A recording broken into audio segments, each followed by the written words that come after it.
Salut tout le monde, c'est Loïni, j'espère que vous allez bien. Aujourd'hui, je vous retrouve dans une nouvelle vidéo sur Disney Dreamlight Valley et je vais vous présenter dans cette vidéo les nouvelles machines antiques que l'on a avec le DLC. Donc je vais vraiment tout vous montrer, les différents types, à quoi elles servent et vraiment quels sont les avantages à les avoir. Avant de commencer cette vidéo, petit rappel, si le contenu vous plaît, n'hésitez pas à mettre un petit j'aime et un commentaire pour le soutien. Vous pouvez également me retrouver sur Twitch où on fait des lives toute la semaine ensemble, principalement sur Disney Dreamlight Valley. Et on fait également des petits lives colo, des lives sur d'autres jeux Disney ou même d'autres jeux du moment. Donc si jamais ça vous intéresse, n'hésitez pas. Et vous avez aussi la possibilité de me rejoindre sur mon serveur Discord pour venir papoter, échanger avec soit la communauté, soit moi, pour tout type de sujet, que ce soit sur Disney Dreamlight Valley, si vous avez des soucis de quête, par rapport aux Dream Snaps, par rapport au DLC. Vraiment, vous avez énormément de choix de discussion, donc n'hésitez pas à nous rejoindre, tous les liens sont en barre d'infos.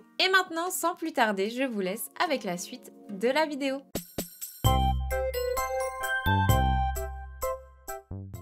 Aujourd'hui, je vais donc vous présenter les machines antiques. Donc, ce sont des nouvelles machines qui sont arrivées avec le DLC de Disney Dreamlight Valley. Et je vais vous montrer comment les obtenir et surtout à quoi elles servent parce que chacune a un rôle assez spécial. Donc, tout d'abord, vous avez trois machines différentes qui vont servir à trois choses au niveau soit de la vallée du DLC, soit de votre vallée classique. À gauche, on a la jardinière antique qui va plutôt servir au niveau des récoltes et du jardinage. Derrière moi, vous avez l'aspirateur antique qui va venir un petit peu nettoyer vos biomes. Et à ma droite, on a la gazinière antique qui va vous permettre de cuisiner des plats de façon très intéressante. Donc tout d'abord, sachez que vous avez trois niveaux pour ces trois machines. Vous avez le niveau dit basique, le niveau dit ordinaire et le niveau dit avancé qui vraiment vont être des niveaux d'évolution et évidemment le mieux c'est d'avoir l'avancé. Et ces niveaux-là, vous les débloquez en améliorant votre sablier. Donc du coup, vous avez tous le basique. Ensuite, quand vous améliorez votre sablier niveau 2, vous avez l'ordinaire. Et quand vous améliorez votre sablier au max, du coup au 3, vous avez l'avancé. Donc voilà, je vous ai présenté plus ou moins cette petite machine et je vais vraiment vous montrer maintenant spécifiquement à quoi chacune sert. Donc pour aujourd'hui, j'ai les trois machines avancées, donc vraiment au max pour que vous puissiez voir à quel point elles sont intéressantes. Et là, au niveau de la jardinière, en fait, vous allez la crafter, donc faites attention, ça coûte quand même pas mal. Ça coûte de la brume, des cœurs antiques et plein de petites choses que vous récoltez en faisant le sablier dans votre jeu. Donc là, au niveau de la jardinière, vous allez voir, quand vous la construisez, vous avez ce petit carré vert, du coup, c'est un petit peu la place de l'objet. Et vous avez le carré bleu qui est l'interface que va prendre cette machine quand vous allez l'utiliser. Donc imaginons je la place ici et quand vous allez vous en approcher, voilà comment est l'interface. Ça vous propose de creuser d'office 24 trous et chaque machine du coup vous demandera des brumes pour pouvoir un petit peu payer sa fonctionnalité. Donc là on va venir creuser 24 trous qui se font automatiquement, donc je trouve que c'est plutôt un gain de temps, même si l'interface reste petite, c'est assez facile à faire. Et là, ok, c'est cool, on a des trous, mais ensuite on veut planter des graines. Et donc là, vous avez le choix de planter des types de graines que vous voulez. Vous pouvez choisir, donc là c'est parce que j'ai du colza dans mes poches, mais avant j'avais mis les okras. Et là, pareil, ça vous redemande 240 brumes pour pouvoir planter automatiquement. Et voilà, c'est ce que ça fait. Et en plus, c'est dommage, il pleut dans ma vallée. Mais vous voyez, l'arroseur automatique s'est activé. Et en fait, il arrose un petit peu par zone. Il fait au plus près et ça s'étend au plus loin jusqu'à arroser vraiment l'extrémité de son petit carré. Donc voilà, en fait, c'est assez pratique parce que vous avez juste 2-3 manips à faire plutôt que de perdre votre temps à creuser, planter les graines. Là, la machine le fait automatiquement. Bon, le seul bémol, c'est que c'est vraiment une petite parcelle et que c'est payant, mais si vous avez d'autres choses à faire comme des quêtes, je trouve que c'est intéressant parce que vous faites ça et après vous allez vous occuper d'autres choses parce que c'est assez urgent. Ensuite, on passe à la gazinière antique qui, elle, vous sert à cuisiner des plats en certain nombre. Pareil, quand vous avez autre chose à faire, ça le fait tout seul pour vous. Mais là, vraiment, ce qui était le plus intéressant et ce qu'on réclamait avec le jeu classique, c'est de pouvoir faire plusieurs plats en même temps. Et grâce à cette gazinière, vous avez la possibilité de le faire. Et voilà l'interface. Moi, c'est niveau 3 et vous pouvez choisir des ingrédients ou directement des recettes à faire. Alors par exemple, on va faire le cracker, c'est juste pour vous montrer. Et on fait commencer à cuisiner et voilà, vous pouvez choisir la quantité que vous voulez à cuisiner. En sachant que si vous avez la gazinière niveau 1, c'est 10 plats, la gazinière niveau 2, c'est 20 plats et la gazinière niveau 3, c'est 30 plats. Vous faites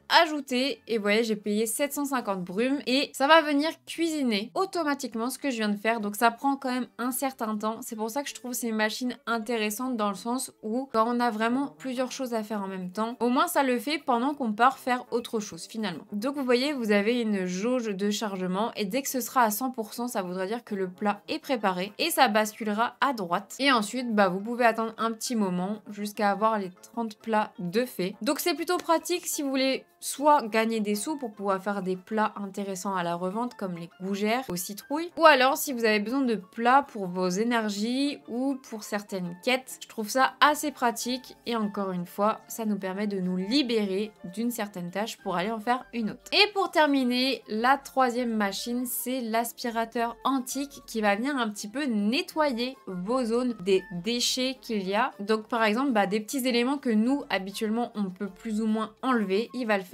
à notre place. Pareil que les autres machines, vous avez 3 niveaux et du coup 3 statuts différents au niveau de l'aspiration. Si vous avez le niveau 1, donc basique, ça va venir récolter les épines nocturnes et les éclats qu'on a au niveau du DLC, donc les petits diamants là qui ressortent de la terre. Si vous avez le niveau 2, ça va venir récupérer plus de choses, donc les épines nocturnes, les petits éclats de cristal. Ça récolte également les épices qui pop, donc là par exemple ici c'est les feuilles de majesté et également les fleurs. Et ensuite, si vous avez le niveau 3, ça va ramasser vraiment encore plus de choses, donc tout ce que je vous ai cité avant, plus par exemple les bouts de bois, les plats qui traîneraient par terre, des choses qui traîneraient par terre que vous auriez oublié pendant une récolte ou que vous avez eu besoin de jeter parce que vos poches étaient pleines, ça va vraiment venir récupérer tout ça. Et imaginons, bah là ça a récupéré plus ou moins de choses, ça a nettoyé ma zone et je vais aller pouvoir voir ce que ça a récolté. Donc vous voyez là ça a récolté les épices, les fleurs et le bois. Et imaginons pour une quête ou pour crafter quelque chose, j'ai besoin de ces fleurs là. Je vais pouvoir, si j'en ai envie, c'est pas du tout obligatoire, pouvoir les récupérer dans mon inventaire. Donc encore une fois, c'est une fonctionnalité payante et ça aide à gagner du temps, à pas le faire nous-mêmes et ça fait une zone plutôt propre. Alors faites attention si par exemple vous avez décoré un biome avec des fleurs volontairement, ça peut vous les aspirer et du coup un petit peu bouger votre décoration. Mais là par exemple, je vais récupérer toutes les fleurs parce que j'ai envie pour mon stock. Je paye 80 brumes et voilà, je les ai récupérées dans mon inventaire, donc c'est assez tout bête. En tout cas, comme je disais, ces petites machines sont assez pratiques pour gagner du temps ou alors quand on n'a pas forcément le temps de venir soit dans la vallée soit dans le DLC, ça s'en occupe un petit peu tout seul, un peu comme des machines robots. Donc c'est plutôt cool, même si je trouve que quand même ça reste intéressant de farmer nous-mêmes certaines choses. Là, on a une sorte de petit coup de pouce, donc je me dis pourquoi pas. Mais du coup, voilà pour les machines antiques. J'espère que la vidéo vous aura plu et n'hésitez pas à me dire dans les commentaires si par exemple vous en servez et si oui, quelle est la machine que vous utilisez le plus. Voilà tout le monde, la vidéo est terminée. J'espère qu'elle vous aura plu et que maintenant vous aurez compris à quoi servent ces nouvelles machines antiques qui sont arrivées avec le DLC. Je les trouve plutôt assez pratiques, surtout quand on a beaucoup de choses à faire. Ça nous permet d'économiser du temps et de faire un petit peu deux choses à la fois. Donc c'est plutôt un gain de temps et j'espère à l'avenir, pourquoi pas, avoir d'autres machines dans ce style pour pourquoi pas améliorer notre jeu. Je vous rappelle, si la vidéo vous a plu, n'hésitez pas à mettre un j'aime, un commentaire, mais surtout à vous abonner. Merci beaucoup à tous ceux qui le font. Vous êtes de plus en plus, donc merci énormément. Et au besoin, vous pouvez également me retrouver sur d'autres plateformes où je fais aussi du contenu sur le jeu, comme TikTok, Instagram, Facebook et aussi Twitter. Et puis en attendant la prochaine vidéo, je vous fais d'énormes bisous. Prenez soin de vous. Salut tout le monde!